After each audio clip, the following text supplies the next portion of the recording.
வணக்கம். பாக்கியலட்சுமி சீரியலில் இனி என்ன நடக்க போகுது அப்படின்னு தான் பார்க்க போகிறோம். பாக்கியாவுக்கு பெரிய ஒரு சமையல் ஆர்டர் வருது. அதுக்கு தன் கிச்சனில் உள்ள ஆட்களை எல்லாத்தையுமே அனுப்புகிறாரு கோபி. அப்போது கோபிக்கு ரொம்பவே நன்றி சொல்கிறாங்க. அது மட்டும் இல்லை, அந்த பாக்கியா வேலை நடக்கிற இடத்துக்கு கோபியே போகிறாரு. வேஷ்டியை கட்டிக்கிட்டு பாக்கியாவுக்கு ஹெல்ப் பண்ணணுமோ அப்படின்னு சொல்லி சமையல் வேலையில் பூந்து விளையாடுதாரு. இதை பார்த்த ஈஸ்வரி, டே கோபி ரொம்பவே சூப்பராக இருக்குடா, பாக்கியாவுக்கு அவன் இப்படி இறங்கி வேலை செய்யடா அப்படிங்கிறாங்க. ஆமாம்மா, இந்த வாழ்க்கையை கொடுத்ததே பாக்கியா தானம்மா, அவளுக்கு நான் ஏதாவது பண்ணணும்ல. நான் பண்ண பாவத்துக்கு தானே பாக்கியா அவளை கடங்காரியானா. நான் அவளை கண்டிப்பாக இந்த நிலையிலேருந்து மாற்றி விடுவோம்மா. என்னை பல வகையில் காப்பாற்றிருக்காம்மா, நான் அவளுக்கு ஏதாவது உதவி பண்ணணுமாம்மா அப்படின்னு சொல்லி வேலை பார்த்துட்ருக்காரு. இதை பார்த்த ஈஸ்வரிக்கு ஆனந்த கண்ணீர் வருது. பாக்கியாவை பார்க்குறாங்க. பாக்கியாவும் தன்னை மறந்து வேலை செய்கிறாங்க.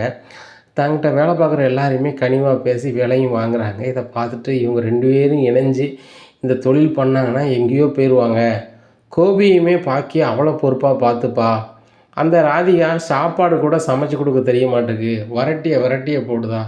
கேட்டால் கிளாக்ஸுங்கா, இல்லைன்னா இந்த பண்ணை சுட்டு கொடுக்கா, என்னெல்லாமோ பண்ணுதா.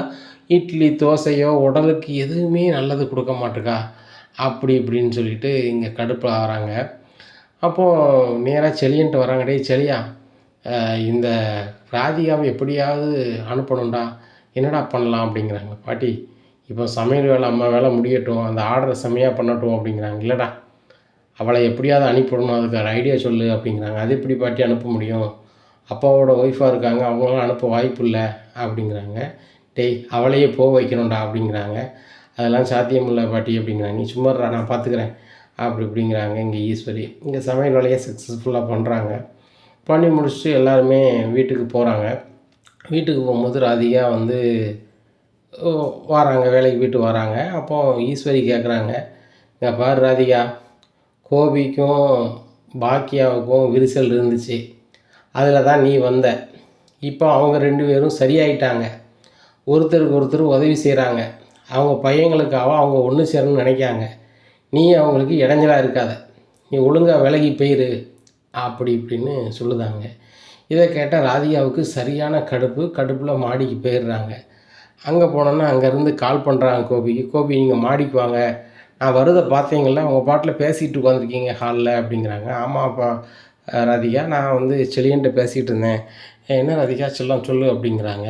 உங்கள் அம்மா என்ன பேசுனாங்கன்னு கேட்டிங்களா அப்படிங்கிறாங்க. என்ன பேசுனாங்க எங்கள் அம்மா, நான் கேட்கலையே அப்படிங்கிறாங்க. கேட்காது கோபி, உங்களுக்கு வர வர நீங்கள் பாக்கியா சைடே போயிட்டுருக்கீங்க அப்படிங்கிறாங்க. ஆமாம், அவளுக்கு இப்போது ஒரு தொழில் வந்துச்சுல்ல, அதுக்கு என்னால் முடிஞ்ச ஹெல்ப் பண்ணேன். நான் அவளுக்கு பண்ண பாவத்துக்கு தானே அவள் கஷ்டப்படுறா, அப்போ நியாயப்படி நான் தானே செய்யணும் அப்படிங்கிறாங்க. அதை நான் தப்பாக சொல்லலை, உங்கள் அம்மா ரொம்ப ஓவராக பேசுகிறாங்க, என்ன இந்த வீட்டில் இருந்து போக சொல்கிறாங்க அப்படிங்கிறாங்க. ஓ, நம்ம வாடகை கொடுத்த டைம் முடிஞ்சு போச்சுல்ல, அதனால் போக சொல்லியிருப்பாங்க. நான் பாக்கியாட்ட பேசிக்கிறேன், பேசி நம்ம வாடகை கொடுத்து இங்கேயே நம்ம என்ன செஞ்சலாம், மெயின்டைன் பண்ணி இருந்துக்கலாம் அப்படிங்கிறாங்க. அதை சொல்லலை உங்கள் அம்மா, என்னை ஒரே இடமா போக சொல்கிறாங்க அப்படிங்கிறாங்க. செல்லம், எங்கள் அம்மா ஏதோ கோவத்தில் பேசியிருப்பாங்க, நான் சொன்னேன்னா அப்படிங்கிறாங்க. அதானே அப்படின்னு சொல்லிட்டு ராதிகா இருந்துடுறாங்க. அன்றைக்கி நைட்டு சாப்பாடே கடையில் வாங்கிட்டு வந்துட்டாங்க, பார்சல் சாப்பாடு. அப்போ எல்லோரும் கீழே சாப்பிட்டுட்ருக்காங்க. கோபி, சாப்பிட வாடா அப்படிங்கிறாங்க. இல்லை மம்மி, ராதிகா கடையில் சாப்பாடு வாங்கிட்டு வந்துட்டாங்க 3 பேத்துக்கும், நாங்கள் மாடியில் வச்சே சாப்பிட்டுக்குறோம் அப்படிங்கிறாங்க. டே, டைனிங் டேபிளில் உட்காந்து சாப்பிட்றா அப்படிங்கிறாங்க. இங்கே கீழே சாப்பிட வராங்க, ரைஸை சாப்பிட்றாங்க. டே கோபி, நைட்டுக்கான்னு யாராவது இப்படி ஆயில் போட்ட ரைஸை சாப்பிடுவாங்களாடா, உடம்புக்கு என்னடா ஆகும், நைட்டு ஏதாவது டிஃபன் சாப்பிட வேண்டியதானடா அப்படிங்கிறாங்க. இங்கே கோபி முழிக்கிறாரு. எங்களுக்கு எது வேணும்னு தோணுதோ அதை சாப்பிட்டுப்போம், உங்கள் வேலையை பாருங்கள் அப்படிங்கிறாங்க. நான் என் பையன்கிட்ட சொல்கிறேன் அப்படிங்கிறாங்க. உடனே உங்கள் பையன்கிட்ட சொன்னீங்களா, மையம் நீ சாப்பிடு அப்படிங்கிறாங்க. சாப்பிட்டு முடிச்சுட்டு மாடி தூங்க போயிடுறாங்க. கோபிக்கு 2 இட்லியை வச்சு ஊட்டி விட்றாங்க ஈஸ்வரி. அப்போது என்ன கோபி, சாப்பிட்டீங்களா அப்படிங்கிறாங்க. அம்மா 2 இட்லி விட்டுவிட்டாங்க, சாப்பிட்டேன் அப்படிங்கிறாங்க. அப்போ நான் வாங்கிட்டு வந்த ரைஸை சாப்பிட்லையா அப்படிங்கிறாங்க. இல்லை ராதிகா, நைட்டு ரைஸ் சாப்பிட்டா செமிக்காது எனக்கு அப்படிங்கிறாங்க. ஓ, இப்போ எல்லாமே அந்த பாக்கியா சமைக்கிறதும் உங்கள் அம்மா சாப்பிட்றது தரம் தானே உனக்கு பிடிக்கும், என்ன பிடிக்காதில்ல அப்படிங்கிறாங்க. ஏன் ராதிகா இப்படி பேசுகிறேன், எங்கள் அம்மா ஒன்று இந்த வீட்டை விட்டு போகணுன்னு சொன்னோன்னு இப்படி சொல்கிறியா, நம்ம பேசாமல் கொஞ்சம் கூட வாடகை கொடுத்துக்கலாம் அப்படிங்கிறாங்க. எனக்கு இங்கே இருக்கவே பிடிக்கல, நம்ம பேசாமல் நம்ம வேறு வீடு பார்த்து போயிடலாம் அப்படிங்கிறாங்க. இல்லை ராதிகா, எனக்கு எல்லாருமே இங்கே தானே இருக்கிறாங்க அப்படிங்க. எனக்கு உங்களுக்கு எல்லாருமே இங்கே தான் இருக்காங்களா, உங்கள் பொண்டாட்டி நான் இருக்கேன், உங்கள் பொண்ணு மையும் இருக்கா, நம்ம தானே குடும்பம் அப்படிங்கிறாங்க. இல்லை இது மட்டும் இல்லை, எனக்கு அவங்களும் குடும்பம் தான் அப்படிங்கிறாங்க. அதை நான் மறுக்கல கோபி. ஆனால் இனி இந்த வீட்டில் இருக்கக்கூடாதுன்னு சொல்கிறாங்க. பாக்கியா சொல்லலை. ஆனால் வந்து பாக்கியா என்னைக்கு சொல்லுவாங்கன்னு தெரியல. அதனால் நம்ம கிளம்பிடலாம் அப்படிங்கிறாங்க. இல்லை ராதிகா, அப்படி உனக்கு போகணுன்னா நீ போ, நான் வரல அப்படிங்கிறாங்க. என்ன கோபி இப்படி பேசுகிறீங்க அப்படிங்கிறாங்க. ஆமாம், எங்கள் அம்மா இங்கே தானே இருக்காங்க, என் பசங்க இருக்கிறாங்க. ஓ, உங்கள் பாக்கியாவும் அங்கே இருக்கிறாங்க, அதனால் நீங்கள் வரமாட்டீங்கண்ணே அப்படிங்கிறாங்க. ஆமாம் ஆமாம் அப்படிங்கிறாரு. என்ன ஆமாம் ஆமாங்கிறீங்க அப்படி? இல்லை ராதிகா இல்லை ராதிகா அப்படிங்கிறாங்க. எனக்கு சரியான காண்டாயிரும், வேறு வீடு இருந்தால் பாருங்கள் அப்படிங்கிறாங்க. சரி, நான் பக்கத்தில் வீடு எதுவும் பார்க்குறேன் அப்படிங்கிறாரு. சரி அப்படின்னு சொல்லிட்டு தூங்கிடுறாங்க. காலையிலே விடியுது. விடிஞ்சு விடியாமல் ராதிகாவுக்கு ஒரு ஃபோன் வருது. ஆஃபீஸுக்கு போயிடுறாங்க. அங்கே ஆஃபீஸில் ஒரு மீட்டிங் வச்சு பேசுகிறாங்க.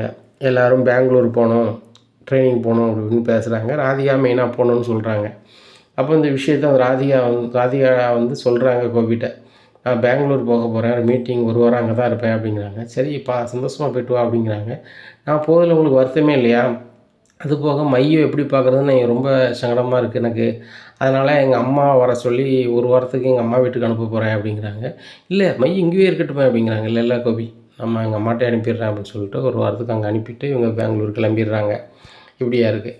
இந்த சூழ்நிலையில் இங்கே ஈஸ்வரிக்கு பயங்கர சந்தோஷம். எப்படியாவது பாக்கியாவையும் கோபியையும் அந்த ராதிகா வரத்துக்குள்ளே சேர்த்து வச்சிடணும். அதுபோக பாக்கியாட்ட நான் கொஞ்சம் அழுத மாதிரி பேசினோன்னா பாக்கியா நம்பிடுவான் அப்படின்னு சொல்லிட்டு செழியன்கிட்ட எல்லாத்தையுமே சொல்கிறாங்க. இந்த மாதிரி நான் சொல்ல போகிறேன் அப்படிங்கிறாங்க. பாட்டி அப்படிங்கிறாங்க. அம்மா எனக்கு உடம்பு முடியலன்ற மாதிரி நடிப்பேன், நீ வந்து அதுக்கேற்ற பாட்டி ஒன்றாகாது மட்டும் சொல்லிக்கோ அப்படிங்கிறாங்க. திடீர்னு ஒரு மாதிரி இருக்காங்க. அம்மா அம்மான்னு ஓடி வராரு செழியன். உடனே என்னடா அப்படிங்கிறாங்க. பாட்டி கூப்பிட்டாங்க அப்படிங்கிறாங்க. அத்தை என்னாச்சு அப்படிங்கிறாங்க. பாக்கியா, எனக்கு சுத்தமாக முடியல அப்படிங்கிறாங்க. வாங்க அத்தை, நம்ம ஆஸ்பத்திரி போகலாம் அப்படிங்கிறாங்க. இல்லைம்மா, ஆஸ்பத்திரிக்கெலாம் வேண்டாம், எனக்கு இப்போமோ நாளைக்கோ தான் இருக்குது. கனவுல பூரா அவங்க மாமா தான் வந்துட்டுருக்காரு, நீ மட்டும் ஏன் தனியாக இருக்க ஈஸ்வரி, நீ வந்துருன்னு சொல்லிக்கிட்டு இருக்காங்க அப்படிங்கிறாங்க. அத்தை அப்படிலாம் இருக்காது, நீங்கள் ஏன் அப்படிங்கிறாங்க. இல்லை அதுக்குள்ளே குலதெய்வம் கோயிலுக்கு எல்லோரும் போயிட்டு வந்துடலாம், நம்ம நாளைக்கே போயிட்டு வந்துடலாம் அப்படிங்கிறாங்க. உடனே நாளைக்கே வா அப்படிங்கிறாங்க. ஆமாம் நாளைக்கே தான் அப்படி இப்படின்ட்டு சொல்கிறாங்க. உடனே அத்தை வேலைலாம் இருக்கே அப்படிங்கிறாங்க. இல்லை பாக்கியா, எப்படியாவது வேலையை மாற்றி விட்ரு அப்படி இப்படின்னு நடிக்காங்க. சரித்த, நான் மாற்றிடுறேன், நாளைக்கு போயிடலாம் அப்படிங்கிறாங்க. டே கோபி, நாளைக்கு குலதெய்வம் கோயிலுக்கு போகிறோம், பாக்கியாவும் வரா அப்படிங்கிறாங்க. சரிம்மா அப்படிங்கிறாங்க. பார்த்தியா, பாக்கியா வரணுன்னு சந்தோஷப்படுறானே, எப்படியாவது 2 பேரையும் கல்யாணம் முடிச்சு வச்சுன்னு 2வது அப்படின்னு சொல்லி நினச்சிட்டு இருக்காங்க. அப்போ அவன்கிட்ட எப்படிடா நடிப்பு அப்படின்னு சொல்லிட்டு கேட்குறாங்க. சூப்பர் பாட்டி அப்படிங்கிறாங்க. இதை வந்து இவங்க கேட்டுடுறாங்க செல்வி, என்ன நடிப்புன்னு சொல்கிறாங்க அப்படின்னு சொல்லிட்டு. உடனே எல்லோரும் மறுநாள் காலைல கிளம்புதாங்க. கிளம்பும்போது செழியங்கிட்ட கேட்குறாங்க. பாட்டி, என்னடா தாலிலாம் வாங்கி வச்சிட்டியா அப்படிங்கிறாங்க. பாட்டி வாங்கி வச்சிட்டேன், அது உங்கள் பேக்கில் தான் இருக்குது அப்படிங்கிறாங்க. எல்லோரும் கிளம்பி அங்கே போயிடுறாங்க. இங்கே செல்விக்கு ரொம்ப என்னமோ படுது.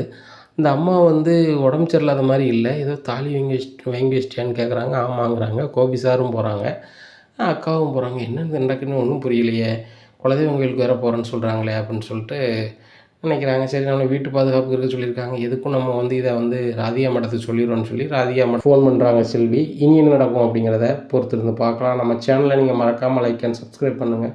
நன்றி, வணக்கம்.